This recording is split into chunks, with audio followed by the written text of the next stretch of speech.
When I first recorded that, I was afraid because I stuttered a lot worse than I currently do, although that's hard to believe. I don't know. I could be all wrong.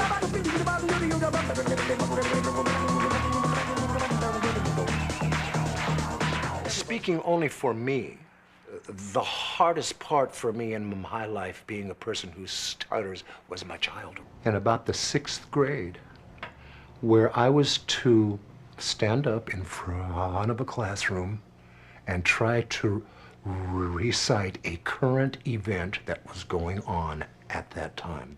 But I got up in the classroom, broke out tears, and cried and went back to my seat. I could not get the first word out. I remember one time, several of my friends locked themselves up in a house and started making these grotesque sounds at me. And I waited for them for 2 days, and I finally got them. The other side of the coin is that I had a very musical household. My mother sang, my brother sang, we had a piano, and we always heard Armstrong and Ella Fitzgerald. When I was a knee, the stuttering was turbulent, but so it inspired the musical aspects in me to come out. So I think all through my childhood, all the way into my teenagehood, I had a concept of like, I'll show them. I may stutter, but watch this.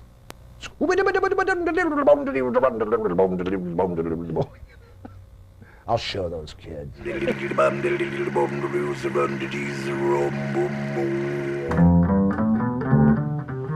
I took my first drink about the age of 14, and I said, wow, this feels good. And I can even kind of like talk better, and I can kind of like even hide from myself somewhat. I was destroyed by the time I was 18, emotionally destroyed. I spent the majority of my life hiding out, all the way up till I was 45. I hid out in jazz clubs. I could always play the piano. And about 1992, I got to hotels in Europe. I could still hide there. I struggled for years as a jazz artist. With or without the stuttering, it was still tough.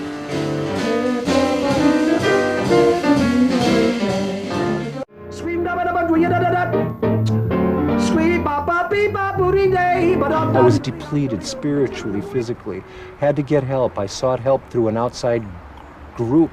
As soon as I owned my stuttering, it stopped owning me. Manfred Zeringer, he was my manager, and he was booking me into hotels.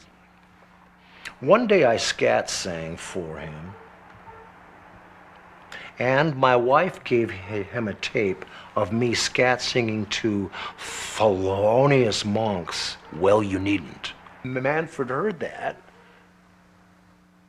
and he called me at the hotel that he had me playing in and said, man, we're going to do something for you. I'm a Scatman.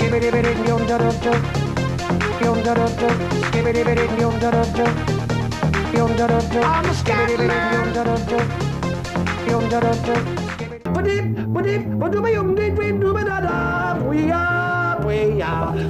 I think the one thing I'd like to tell the kids is that you can have a full and complete productive life even though you stutter. Stuttering has turned from a handicap into an asset. I mean that. It's only because Scatman stutters that Scatman is happening. Scatman's world on the album, I try to pick certain social situations and I try to offer a way to handle them. And in that way of offering a way to handle it, I offer a way to find peace in yourself. Everybody's talking something very shocking just to keep on blocking what they're feeling inside. But listen to me, brother, you just keep on walking, 'cause you and me and sister ain't got nothing to hide. Scatman, fat man, black and white and brown man, tell me about the color of your soul. If part of your solution isn't ending the pollution, then I don't want to hear your stories told. I want to welcome you to Scatman's world.